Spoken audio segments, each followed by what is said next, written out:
writing for American Dreams, Revenge, and Once Upon This Time, but also primarily for creating and executive producing a little show called Life Unexpected. Liz Tigelaar.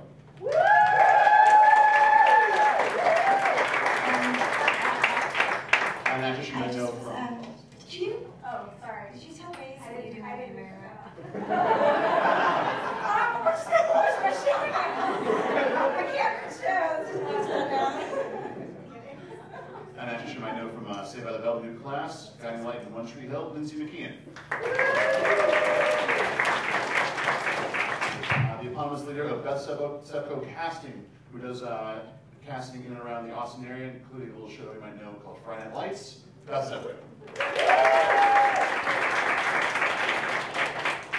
You'll know this next actress from many of her dozens of television appearances, especially from My So-Called Life. She now is an acting coach of Hollywood Kids Acting, Devon Odessa.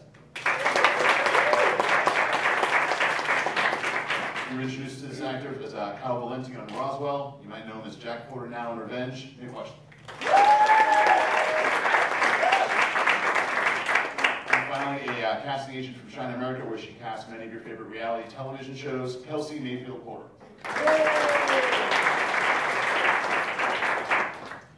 Just to get sort of lay of the land here, I'm going to ask some questions for a while, and then I'm going to be turning it over to you. This is your panel, not mine.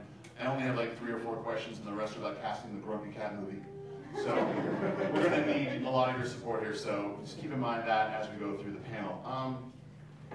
Liz, I wanted to start with you, because as you're creating Life Unexpected, or if you're creating any type of show, when you're creating the characters in your head, how much of that creation in your head actually affects the casting process, both the pros and cons, as you see people come in for the roles that you've only created in your head? Well, let me think. I'll talk about it in the context of Life Unexpected, just because that's the only thing I've done that's been probably like purely from my head. The main character that Britt Robertson ended up playing, Lux, was a 16-year-old kind of foster kid, and it was weird.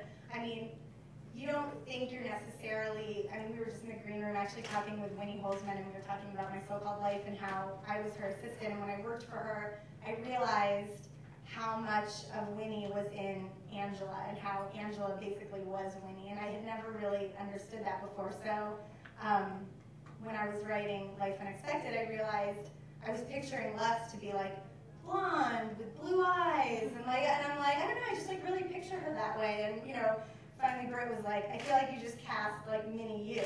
And I was like, oh, not that, or whatever, I wish I was like Britt Robertson, but I was like, yes, exactly.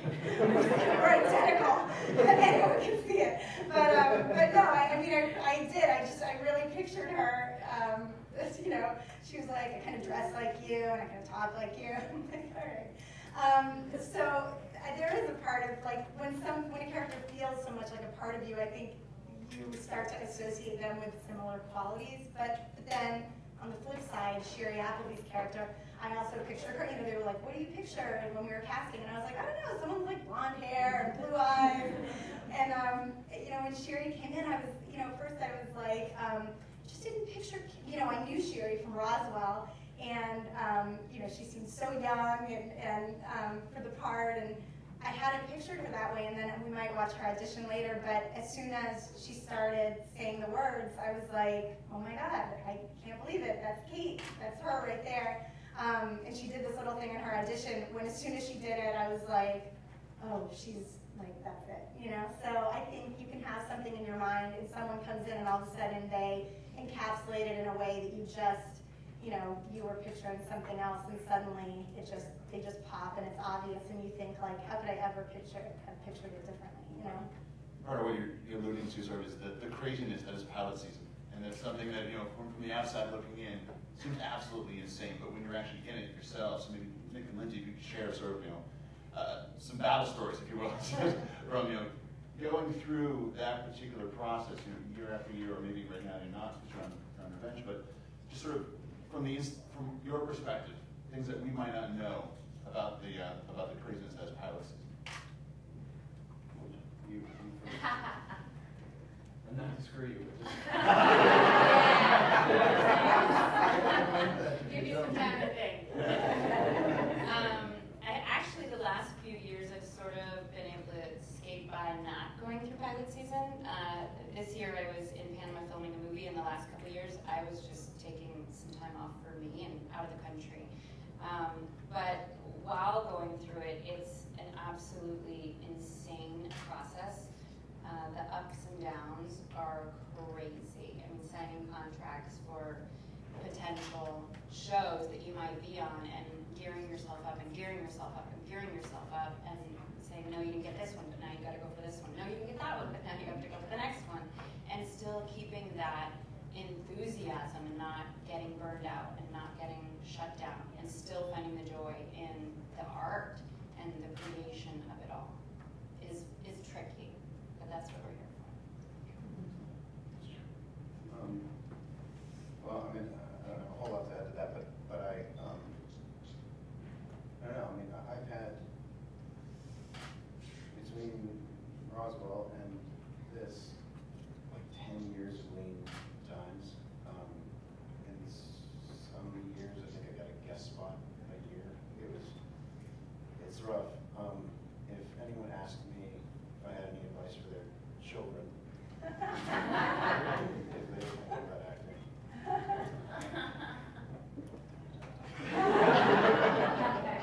It's not worth it. Yeah. I mean, I'm here doing this, and I'm telling you, it's not worth it. Let's go, everybody.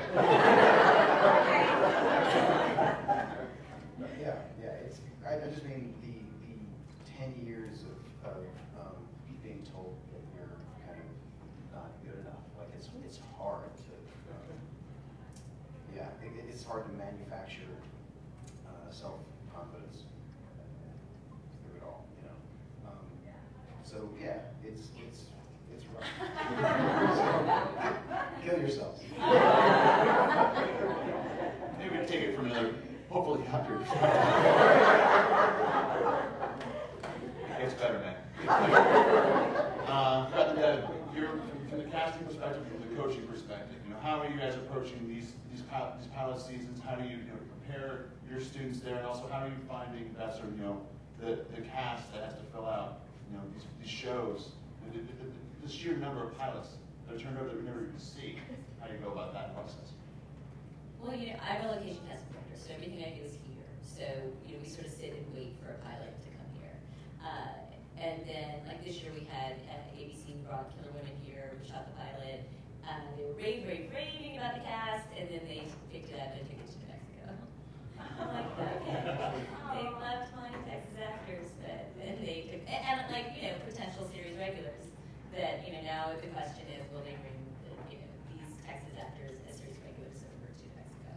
But like when we did Friday Night Lights, the great thing is they knew all along they were going to shoot it in Texas, or they hoped, and so they were very open to Texas actors. And so from the very beginning, they were considering the series regulars here. It was tough because the local actors were going up against people who had a little bit more experience or even just training. That there were some new people. It was funny when I collaborated with cast directors in LA, and like at some point either John Bracer or Lily always said, we met this kid Jesse Clemens for Landry, and I was reading Landry here, but I need there's somewhere I tell everyone somewhere in my garage is a picture of Jesse Clemens sitting on a bale of hay and a gingham shirt at 8 years old.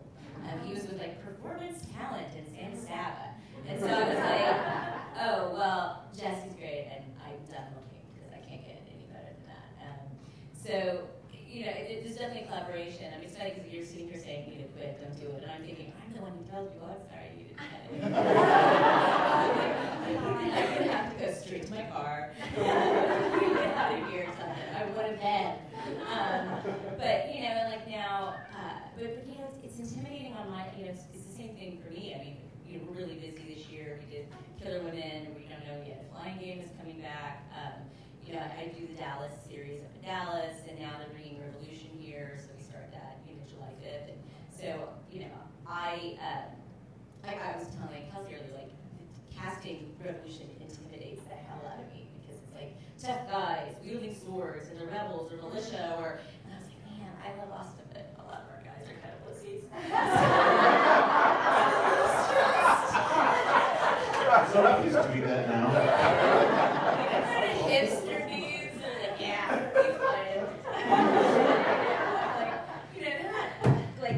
journey across the nation for anything. So, such slacker dudes.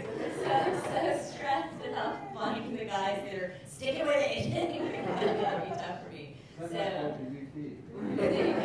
So, yeah, I mean, we kind of all go through the same process. And, you know, I mean, I'm lucky. And, like, on Friday Night Lights, we had, you know, like, Pete Berg and Jason and Jeffrey Reiner, and then later Mike Wecshler. Like, people were wanted it to be authentic, so they were open to Texas characters and developing new talent. And, you know, if we had a cop, you know, sometimes we're running a real cop. We have actors / cops, you know, who have representation here.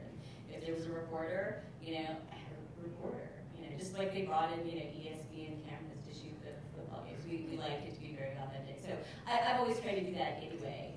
You know, I do like Robert Rodriguez movies, so I don't know how authentic sort of my thugs and cartel members are. I mean, I hope I don't have authentic cartel guys. But, you know, we're looking for, you know, so which kind of goes into the reality TV. So, you know, my preparation is just trying to use my imagination. You prepping actors, I mean, that's a whole. Is there a skill set for auditioning versus acting? I mean, what do you teach your students? Okay, well, for me, it's been very interesting going from acting that I beat because I took some years off. So it's much easier to coach than to audition. So much easier. With pilot season, I just tell my kids it's like the actor's lottery. You know, you just keep on going, and your number's gonna come up. You know, keep doing good work. The thing is that auditioning is really different than when you're actually filming. So there can be actors that are really good auditioners, but then when they get on set, it's like, or there can be really sucky, you know, auditioners who are insanely talented when you get them on set, you know? So the main thing to remember is they see so many people, like so many people are auditioning, and not always the best actor is gonna get the part, so you kind of have to let go of that, you know? And when I work with people, I try to get them to do it a bunch of different ways. Okay, I mainly work with kids because I can't deal with the older adult actor. No way, you know. So like, you know, it's a small group of kids that I work with, and we work on it a bunch of different ways because we're hoping for the casting director to give you direction because you guys know what the creators want and stuff. So you make sure they can change, and then you want to come up with the most interesting, authentic sort of ideas so that when they go in, they're a little different than everybody else, but it's also got to be organic, so they can't kind of hold on to one thing. They need to be in the moment. It's really hard to be in the moment in an audition, So, but then again, when you're filming, it's sometimes hard to be in the moment when you're staring at a little X on and crying to it because, that's your eye line, So when they complain, it's like, well, you're also, when you do get the jobs, it's like the best job ever. So the audition part is just sort of like what you have to do in order to get the best job ever. You gotta have to keep telling yourself that. Otherwise, you're gonna want to cry or jump off the Hollywood set every day. It's so hard. And for me, it's like, I'm flirting with going back, and it's like, I'm like, do I want to do it? It's because it is. It's like and I have a 2-year-old in the audience, and there's no way I'm not letting her in acting. I mean, it's like, no way. I want her to have some self-esteem. Maybe after she goes to college, or then when she's an adult, she can do whatever she wants. But it is really, really hard. But honestly, it's like just going in the audition and then forgetting about it, which is like so. That's it. Like that's what you have to do. Yeah. It's like you go in, you do the best job you can do, and it's not about you so often. And I've had 2 kids, both, I had this little girl do Dolphin Tale, and she was the lead of it, and it was her very first theatrical job. And she is so cute and so full of she's so special, okay? But nobody thought she was going to get that job because she was brand spanking new. And she could barely swim, and like everything was against her. But for whatever reason, yeah. But it's like all the stars aligned, and then she got that amazing, against all the other people on series and all this stuff. So it doesn't even matter if you go up for something where there's a bunch of people that work a bunch more than you. That's the other thing is like I used to go on auditions, and some of the actors would be like, oh, I love you so much on my so-called life, like you were so great, and I'm like, oh, thanks, and then like I didn't get a call back. And I'm like, you know. And then you go to the mall to get your food and people are asking for your autograph and you're still upset because you didn't get that job. You know, so it's, you have to be really careful not to get too, you know, attached to those roles. Like, give it all you like, do is, you know, and just enjoy the process. You know? Just enjoy the process and realize that's what you're doing it for, because you can't think, oh God, I have to get the job. It's got to be that, like, you just have those moments. That's why you want to keep it organic, and that's why you want to have, you just keep those moments alive and wonderful, and then let go. Don't think about it again. So you come from a totally different ecosystem out of this show. What I want to know is, you know, I'm very fascinated. I've always been fascinated about how does casting work? Let's say like The Biggest Loser, which you work on. Are they coming to you? Are you going to them? Are you trying to fill in sort of specific archetypes or demographics? How does that all play out? First of all, I feel like I have more to add to this panel being married to an actor. Yes! I'm so upset. Just let it go, baby. Just let it go.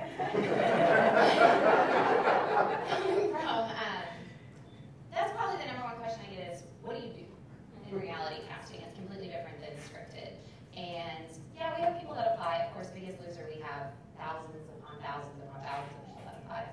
But for the most part, that's not really where people come from. I sit at my computer all day and I Google inspiring stories, and then I look and see if they need to lose weight, and I contact them and I'm like, you have a really inspiring story. Do you need to lose some weight? It's a great conversation to have with somebody. That's the tricky part of working on a weight loss show is, you know, you see somebody in the mall and you're like, oh, they have a great look. But how do you approach them about going on The Biggest Loser? Oh my God. That should be a show. We always say reality casting should have its own reality casting show. What are the shows where you can't even tell them what they're auditioning for, or what show they're even going to be on? I just did a pilot for ABC, and I could not say ABC. I could not say the name of the show. I could not say who the judges were. It's a talent show. I couldn't say anything. I was like, hey, there's this great new show. It's a pilot. Swear to network you know. You're going to perform on it, and some people are going to tell you if they like you. Would you like to come on? I have no fodder to give anybody anything. So, yeah, it does. And that unfortunately is probably my biggest problem, is having people believe me when I call. Like, no, I promise I'm legitimate. Come in and meet me. So it's a different process, and it's more of me going to people than people coming to me. And we're just looking for characters, really. And we want to know your story. Everybody has a story, and it doesn't have to be some sob story, your mom died and everybody in your family died. I don't know. We just want to know what's going on with that. Anything depressing. We just want to know how you got to where you are and why you want to do the show, basically, when I interview people. Maybe you take it back to some practical example. I know we have a clip of it. You want to set this clip up, Liz? Oh, sure. Is it queued up? I don't know if it is. We'll see. But, Well, Van, come on. Well, Van, okay. Well, basically, the clip I brought was Brett Robertson. So basically, when we were casting the pilot, you know, we barely just started, and CW, of course, was like, we have a girl. We want you to meet her. We're losing her tomorrow. So if you want to cast her, you have to, like, meet her right then. It was just like, I was like, we're not going to cast, like, this is like a pilot I've been working on for years. I'm not going to, like, cast some girl because, like, you say she's leaving tomorrow. I'm not going to cast the first person I see for, like, the lead of the show. And then she started auditioning, and I was like,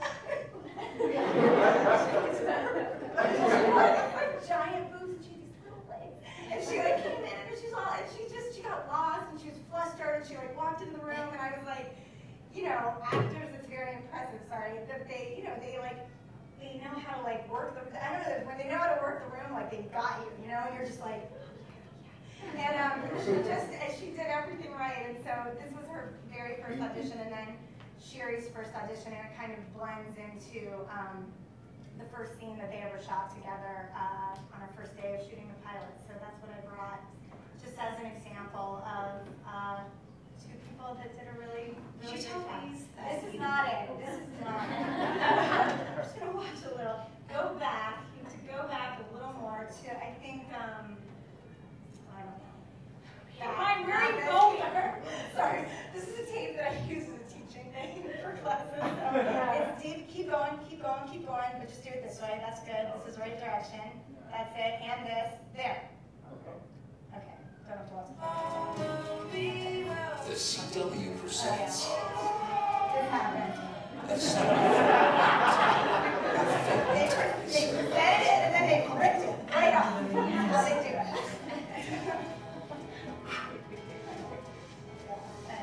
Life unexpected. It's very unexpected. All life.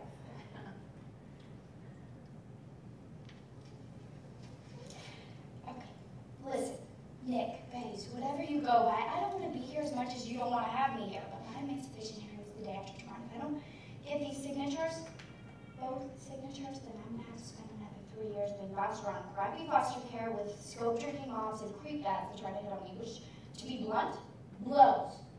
So, if you could sign this and rifle through the memory banks of teenage girls you've impregnated, Shit, you gotta get out of here. Think you can fit through that window? What? Let go of me!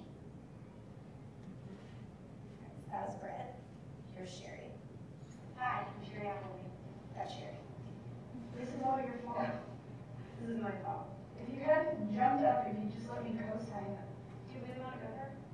Because if you hadn't been one, because if you had an Easter condom that's been sitting in your wallet for 2 years, then none of this is not the point. The point is that what's done is done. We just need to figure out what to do.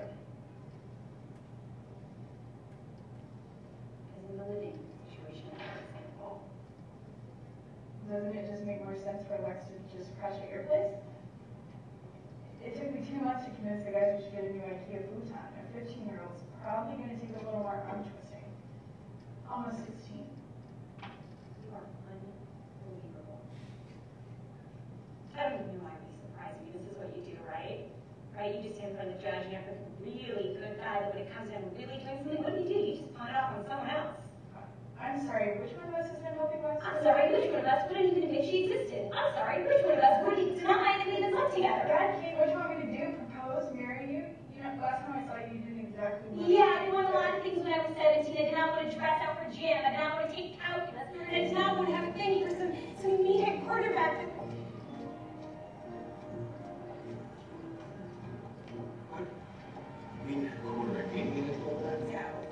It is the back of my mom's vinegar.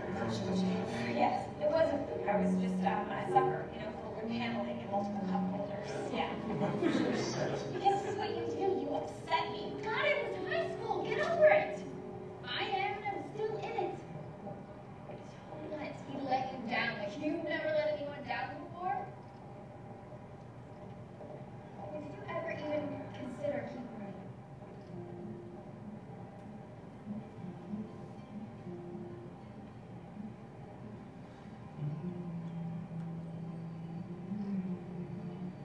No.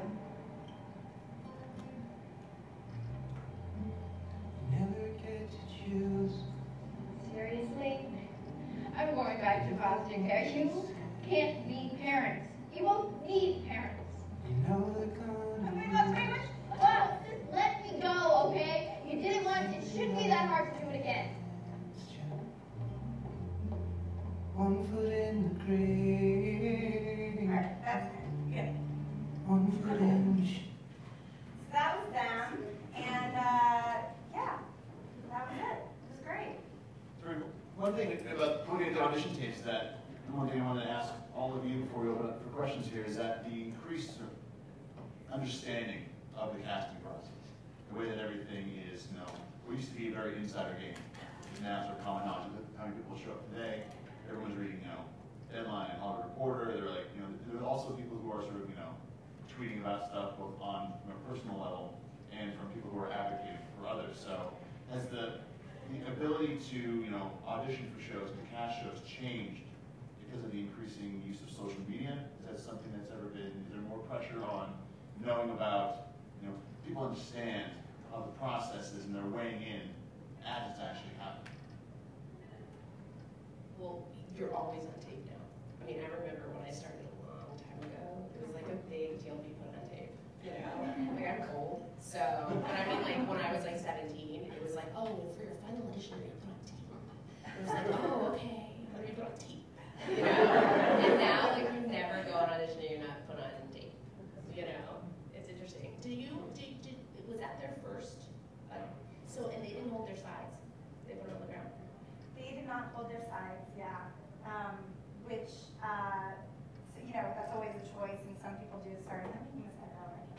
But yeah, they didn't. And sometimes, I mean, you never, I mean, I don't ever have the expectation that people will be kind of off book for the audition, but I will say, the more they are, it's so nice because you feel like you can really like, see them engage. And then it's hard sometimes because, I'm sure not with you, but like oftentimes you're maybe reading with people that aren't like the best actor.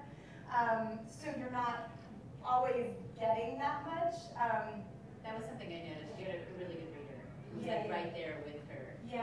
And in my office, like I mean, I usually read, or if I every once in a while have a reader. I mean, I wanted someone who's going to give and be. And if they end up talking over each other, I think that's great. Like it's fine because that's how real life is. I think it's really important, and yeah, when I do pilots, for sure, I try to bring in someone if the casting director is not comfortable themselves, and oftentimes the casting director is a great reader too. So, but I mean, I think one thing that's hard is like, this is a little off subject, but I was going to say earlier when you were talking like how much the process of auditioning is like against the actor. I think that's what like I can't believe. Like I was just doing a pilot this last pilot season, and even compared to casting this or casting a pilot, however many years before that, what I think has changed the most isn't social media. It's like there's this like whirlwind, like craziness where actors are like 5 auditions a day, waiting in rooms for 2 hours, getting no information at all about the part. I mean, the idea that you're going in, that you're potentially going to sign some sort of deal where you're committing 8 years of your life or whatever, and you don't even know what scene came before, what you're about to say, or what scene comes after, or the character's like, you're a good-looking guy. You're a girl. You've got an edge, but like a heart of gold.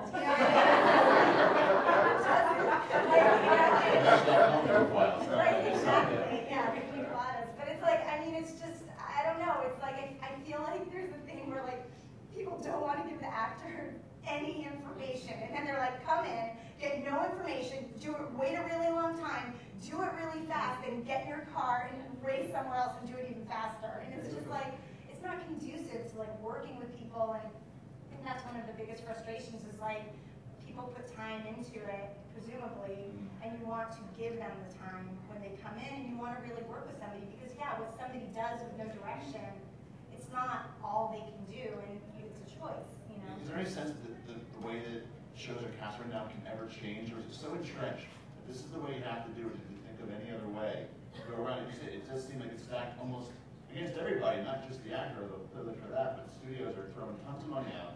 And without people even auditioning, like, that's another thing that happened this past season. They're like, oh my God, you're going to lose this girl. We haven't even seen her audition, but CW's making her an offer tonight. If you want her, they haven't even seen her audition. I mean, literally, and like, lead in a show, she's wonderful, but it was like, and you find yourself getting sucked into where you're like, oh my God, we're going to lose her. And you're like, I don't even know her. Like, what am I? You start to go crazy. Like, you're like, what am I talking about? And I don't know how it changes. I mean, people need to like calm down. Calm down. If everyone is like driving, you're like, we would all just have gas and we can start moving. But it's like everyone needs to just calm it down. On that, we're going to open the floor up now to questions. If anybody has anything, raise your hand. I'll find it. All right, right here. Second one. So I'm curious for the performers. I'm curious whether any of you come from theater backgrounds, and if so, what you had to deal with. Like, did you go through 1,000 auditions before you were effectively able to scale it back and not act those kinds of things, especially in the audition process? I did a few, yeah, here we go. I'm sorry. I never really, I studied with this acting coach lady who was insane for like 9 months or something, but I've spent most of the time since then, because I was back in, started in high school, so just 9 months after that. I spent most of the time since trying to unlearn bad habits that she taught me. She was good for some things, but she was mostly a nightmare. Smith song queued up? But hold on, what was the question? How long before you do? Sorry. Right. I still don't feel like I have totally moved past it. Like I feel, I mean, even on Revenge, I feel sometimes like I'm doing too much. I'm doing less on kids than I have on almost anything else. Every other part I got before, because I played bad guys, I played bad guys my career until I got this. And this is the first good guy I've played, and it requires that I set aside some of my tricks from the other stuff, and that it scares me because I knew how to play bad guys. There's a lot more freedom in it, like I have an awful sense of humor, and that translates well to bad guys, but it's too dark a sense of humor for like a mainstream leading man kind of guy. So I have to put that away. I still feel like I'm doing too much manufacturing moments, like kind of just that moment didn't earn or something, and that's my struggle. But yeah, I never really had any formal training. I just kind of came from Albuquerque right out of high school, and you can probably tell. I think that's one of the most difficult things as an actor is not to push it and to just be so truthful and honest in those moments and know that whatever you're doing is enough and that you don't need to do any of those like, here I am, can't you see I'm happy kind of moments.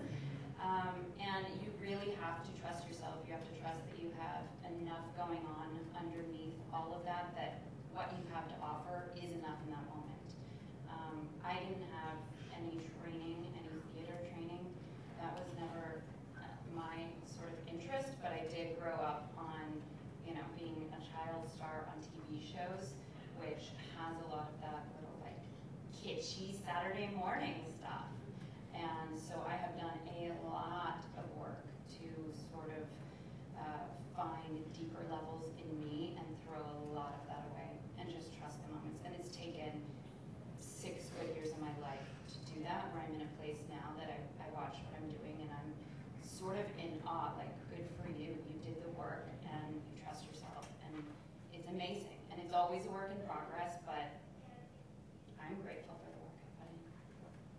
I think a theater background is a really great place to start. I mean, anyone who started in theater, is used to memorizing things pretty quickly, and I feel like embrace the things that you learn in the theater as well. That you can memorize things, and if something goes wrong, you have to stay in the moment and keep going, and which I think works really well in an audition. Because, hopefully people can see, your abilities.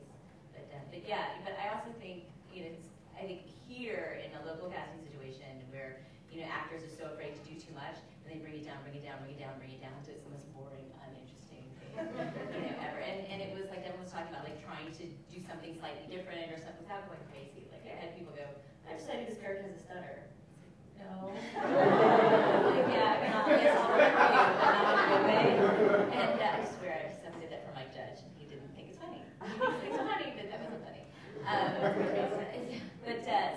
I think make sure that you still can do things that are interesting, and that's like in the world of making a choice, but not going crazy and top. But keeping it real, I know that's easier said than done, but it does take a little time to get rid of those habits.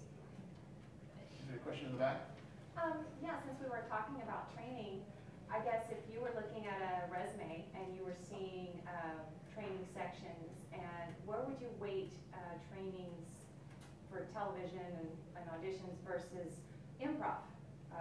Do you like improv trained actors? I mean, I'm hoping that people are training in many different aspects of acting or performing, and then also doing other things like, I don't know, boxing or karaoke, or just things to get you over your inhibitions. But improv I think is great. I work in mostly scripted television, so although like I said, we want someone who can roll with it, and if they bring something interesting, I will say I remember towards the end of the season, I guess the second to last, there was an episode on Friday Night Lights that Kyle Chandler directed, and it's been for 5 seasons.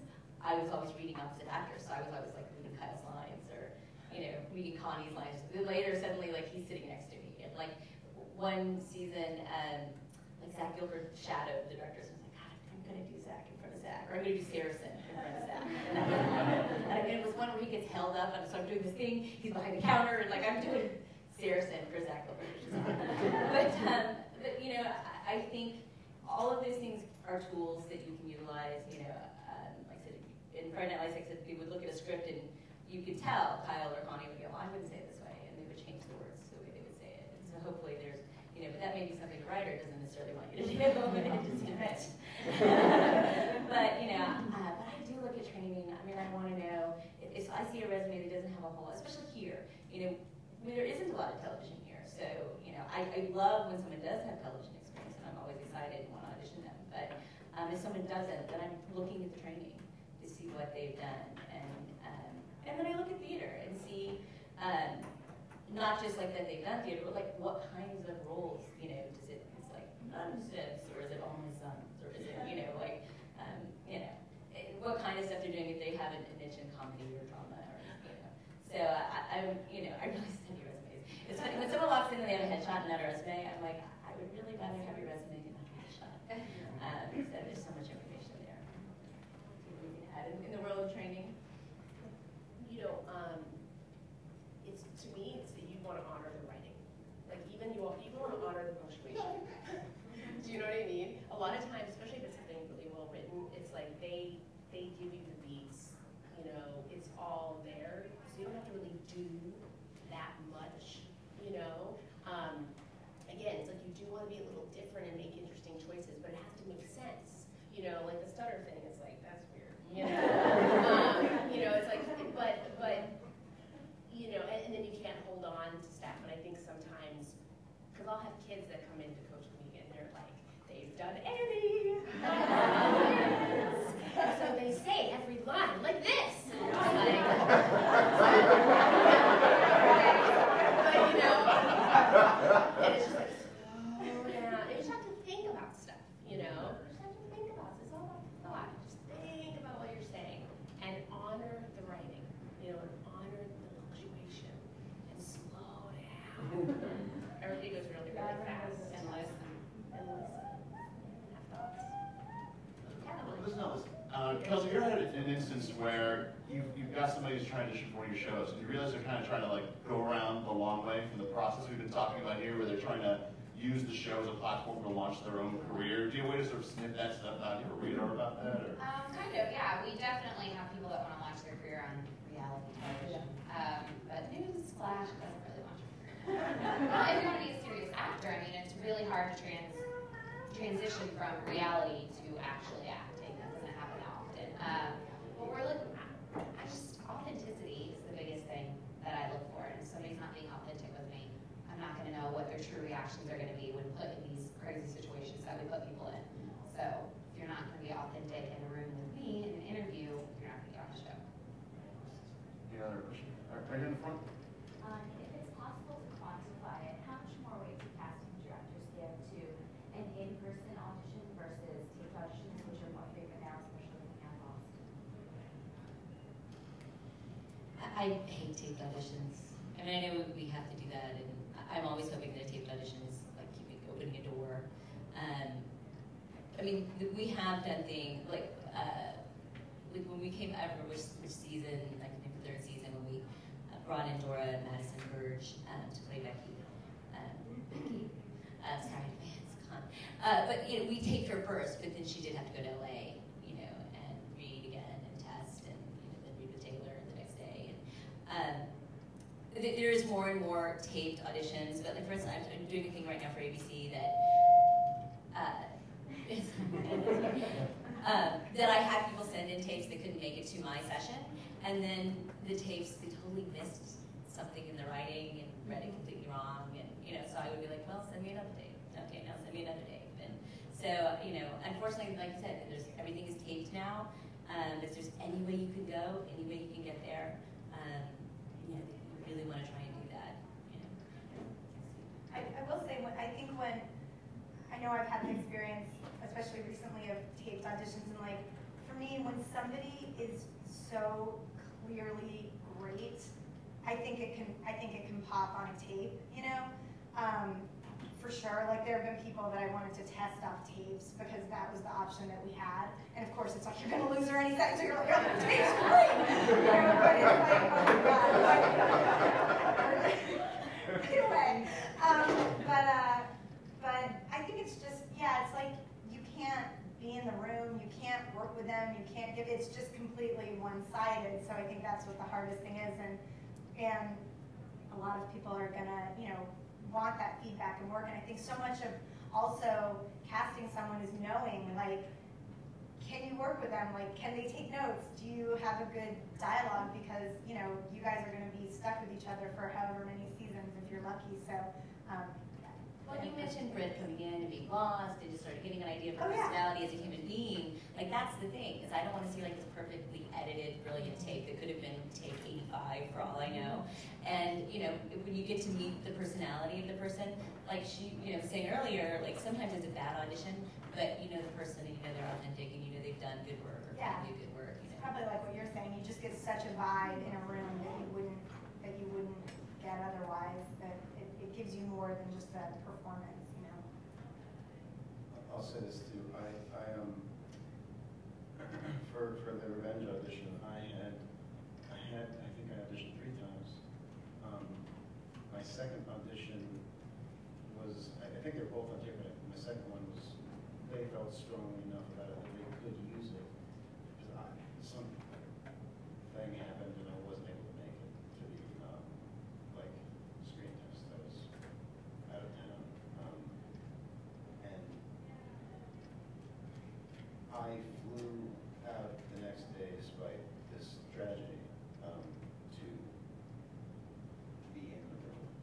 Even though they were like, no, we want your, like, we'll just use your tape, it's good. You know, I knew the importance of being in the room. So, yeah, because of everything they just said. Oh, okay. There's some casting for Dallas, and just if there's anything different involved when you know when you're dealing with such an iconic show with such a long history, for example, if there are any insights into that particular show. And Dallas is the absolute opposite of Friday Night Lights. Friday Night Lights they were very open to developing raw talent, and Dallas is Dallas, and it has been forever. And so even if I was casting a day player, warrior to play opposite Patrick Duffy or Larry Hagman or someone who, like, you know, it's funny I keep talking about JR's funeral, like for, you know, since November I've been talking about JR's funeral. It's like, oh, Larry's the one who died. It's not like, but he was J.R. Ewing, you know. The auditions have to be, I mean, I hate when people are like, oh, I nailed it, or you have to go in and nail it. Like, this is one you do have to go in and nail it. If you flub a line or something, that's fine. You just don't fall apart, so that they can see that you're just a human being. But yeah, no, people have to come in with a confidence and not let them see you sweat. Like, I mean, that's the whole thing. It's like, you know, the executive producers.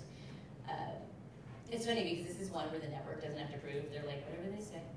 So it's great. I don't have to go through like, you know, approval upon approval upon approval. But the executive producers know exactly what they want, and if it's not there immediately in the first 5 seconds of an audition, they're not watching anymore. They're not, you know, they've checked out. And it's funny because I'll go, oh, well, you know what? There were other choices, and they're like your second and third choice.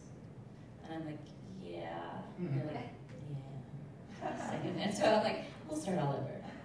And I, you know, so I keep telling people, come in, confidence, you know, because a lot of the roles are like lawyers or businessmen, you know, or affluent characters, and so they should have, you know, sort of a cockiness to them, you know, or just, it didn't have to be arrogance, but just a confidence that, you know, a nervous actor doesn't always have confidence walking in the room, and so that, you know, really sort of goes against people. So I mean, you just have to keep at your craft. You know, too many people here, as the local actors that I see in here, you know, take a couple of acting classes and think they're ready. It's like, you know, keep doing things to exercise that muscle. In this market, it's hard to do that because you're not going to 5 auditions a day. You're lucky if you're going to 5 in a month, you know, lucky. So do things, you know, so you have to do theater, or maybe you don't have to do theater, but you have to go to those auditions.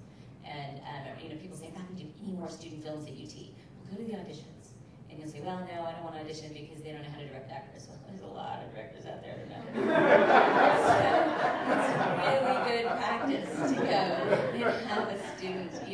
director. They don't like the process of auditioning. I mean, that's the thing that's toughest about my job. There are directors, producers don't like this process.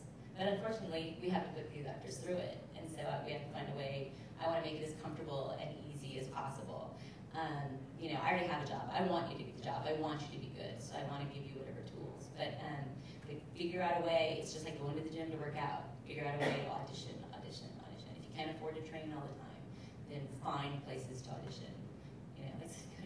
Go to karaoke. Go do something that keeps you performing and getting rid of that anxiety and that energy, that nervous energy. Do things that scare you, or go to the gym and box. I don't know. To me, that solves a lot of problems. Maybe you should box. Maybe box. Any question right here? Is there anything you should have done in high school or college in order to get where you are now today? Or something that you hadn't done to all? Sure.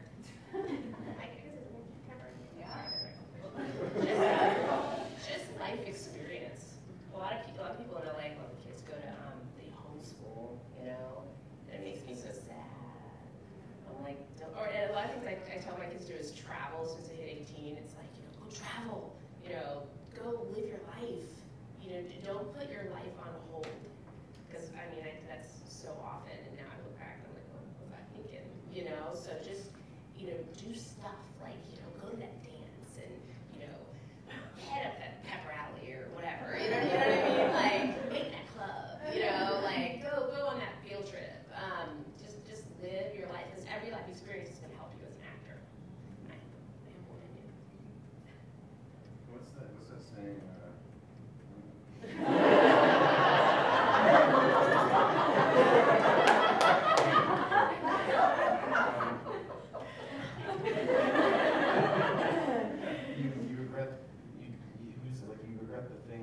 You never regret the things you do. You regret the things you don't do. So yeah, you just got to get that crazy acting coach lady I mentioned earlier. She convinced me to move to LA. I moved to LA out of fear of her. I didn't want to disappoint this. I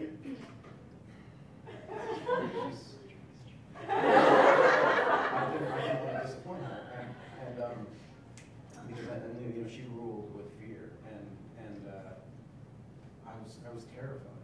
I was terrified of LA, and I people would say, you moved out right out of high school. That's really, and you didn't know anyone really out there. That was pretty courageous, and I was terrified the whole time. And I realized later that's what courage is. Being terrified of something and doing it anyway. So that's what I think, I did it despite myself. But I would have regretted it. Because, I'd take doing a thing that is potentially good for me because someone's kind of talking me into taking the risk. I'll take that over staying home and doing nothing any day. Is it the same thing for the behind-the-scenes stuff, too? Yeah, I studied government. Really prepared myself for this. But no, my job is knowing anybody and everybody, kind of. And I think it's kind of the same in the acting or in the other scripted casting side of it. You just have to know everybody. And that's kind of how I got into it. I knew everybody, and I started working on a show at the lowest level that you could possibly work on.